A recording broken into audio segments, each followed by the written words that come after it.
Friends, welcome to my YouTube channel Banwal study. और कैसे हैं आप सब लोग। मैं आशा करती हूँ कि आप सब लोग अच्छे से ही होंगे और पढ़ाई भी कर रहे होंगे।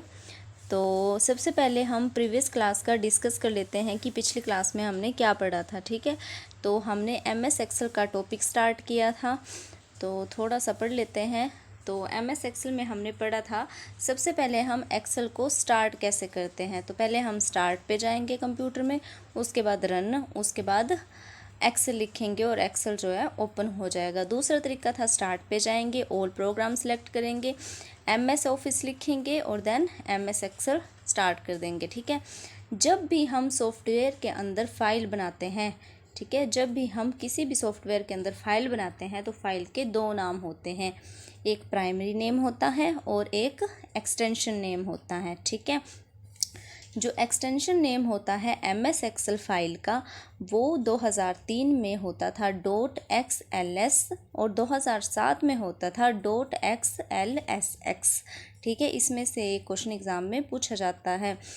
जो हमारी MS एक्सेल की फ़ाइल होती है उसको वर्कबुक कहते हैं। ठीक है, MS एक्सेल की वर्कबुक में 3 शीट्स होती हैं। ठीक है, कलेक्शन ऑफ वर्कशीट को वर्कबुक कहते हैं, वर्कशीट को स्प्रेडशीट भी कहते हैं और इसको इलेक्ट्रॉनिक शीट भी कहते हैं। तो इसके दो नाम होते हैं वर्कशीट के, स्प्रेडशीट और इलेक्ट्रॉनिक शीट। ठीक है, एक्सेल एक स्प्रेडशीट सॉफ्टवेयर है जिस नाम से भी फाइल को सेव किया जाता है। ठीक है, फाइल का नाम जो होता है वो टाइटल बार पर डिस्प्ले होता है। जो बाय डिफ़ॉल्ट फाइल का नाम आता है वो बुक 1 आता है। ठीक है, उसके बाद हमने पढ़ा था कि एक्सेल में राइट हैंड साइड पे 3 बटन दिए होते हैं। ठीक है, एक मिनिमाइज का, ठीक है, एक मैक्सिमाइज का और एक दिया होता है क्रॉस का।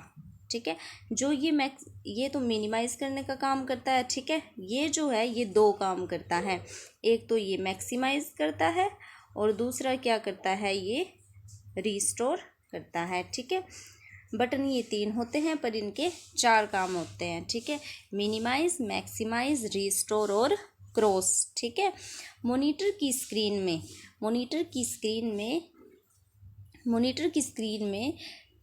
की स्क्रीन के बराबर अगर एक्सेल को बड़ा करना है, ठीक है, अगर हम मॉनिटर की स्क्रीन के बराबर एक्सेल को बड़ा करना चाहते हैं तो हम क्या करेंगे, मैक्सिमाइज, और अगर छोटा करना चाहते हैं तो हम क्या करेंगे, रीस्टोर करेंगे। ठीक है, उसके बाद हमने मिनिमाइज, मैक्सिमाइज और रीस्टोर की शॉर्टकट फॉर्म पढ़ी थी। ठीक है, तो मैक्सिमाइज की शॉर्ट फॉर्म होती है Ctrl+F10, मिनिमाइज की शॉर्ट फॉर्म होती है Ctrl+F9 और रीस्टोर की शॉर्ट फॉर्म होती है Ctrl+F5। ठीक है, तो ये जो 3 बटन होते हैं, मिनिमाइज, मैक्सिमाइज, रीस्टोर, इनको कंट्रोल बटन भी कहते हैं। ठीक है, इन बटन को कंट्रोल बटन भी कहते हैं।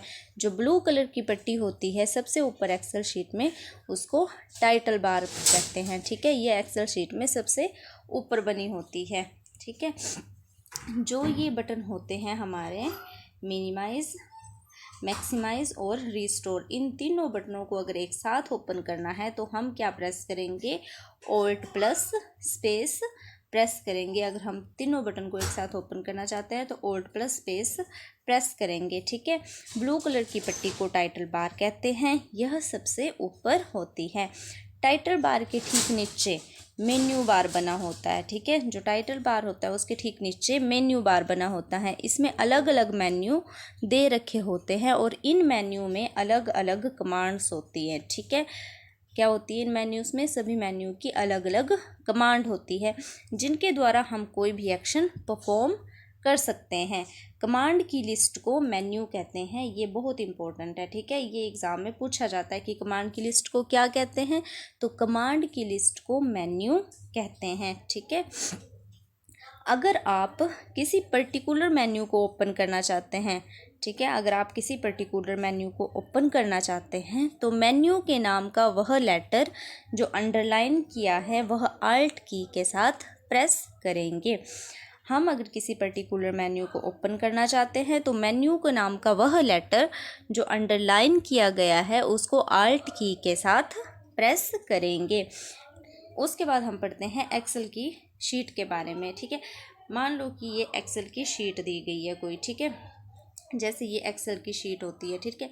इसमें कुछ लाइंस ऐसे होती है, हॉरिजॉन्टल लाइंस होती हैं, और कुछ लाइंस होती हैं हमारी वर्टिकल लाइंस, ठीक है।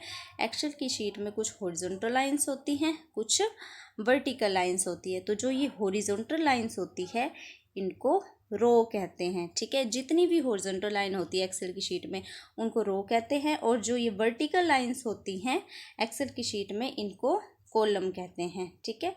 इनको कॉलम कहते हैं। जो हॉरिजॉन्टल लाइंस होती हैं उनको रो कहते हैं, और जो वर्टिकल लाइन होती है उनको कॉलम कहते हैं, ठीक है। जो ये रो और कॉलम से मिलकर बनता है, ठीक है, जो हॉरिजॉन्टल और वर्टिकल रो और कॉलम से मिलकर बनता है, ठीक है, इसको सेल कहते हैं, ठीक है। ये सेल होता है, एक सेल, ठीक है। इनको हम क्या कहते हैं? सेल कहते हैं, जो रो और कॉलम से मिलकर बनता है, ठीक है। जैसे ये कुछ हॉरिजॉन्टल लाइंस आ गई, कुछ वर्टिकल लाइंस आ गई। इन लाइनों से जो हॉरिजॉन्टल और वर्टिकल लाइन से मिलकर बनता है, रो और कॉलम से मिलकर बनता है, उसको हम सेल कहते हैं। क्या कहते हैं? सेल कहते हैं, ठीक है। तो एक्सेल में हॉरिजॉन्टल लाइन को रो और वर्टिकल लाइन को कॉलम कहा जाता है। जहाँ एक रो और कॉलम मिलता है वहाँ क्या बनता है? एक सेल बनता है, ठीक है। तो ये लाइन से बहुत इंपॉर्टेंट है, ठीक है। वहाँ एक सेल बनता है। किसी भी वर्कशीट में जितनी भी हॉरिजॉन्टल लाइंस होती है उनको रो कहते हैं, और जितनी भी वर्टिकल लाइंस होती है उनको कॉलम कहते हैं। जो एक सेल होता है, ठीक है, एक सेल में मैक्सिमम हम कितने करैक्टर लिख सकते हैं? तो 32,767 करैक्टर एक सेल में लिखे जाते हैं, ठीक है। एक सेल में 32,767 करैक्टर लिखे जाते हैं। वर्तमान में जिस सेल पर भी काम किया जाता है, ठीक है, वर्तमान में जिस सेल पर भी काम किया जाता है उसे एक्टिव सेल कहा जाता है। उसे क्या कहते हैं? एक्टिव सेल कहते हैं, ठीक है। तो आज की क्लास में हम इतना ही पढ़ेंगे, बाकी का हम नेक्स्ट क्लास में पढ़ेंगे।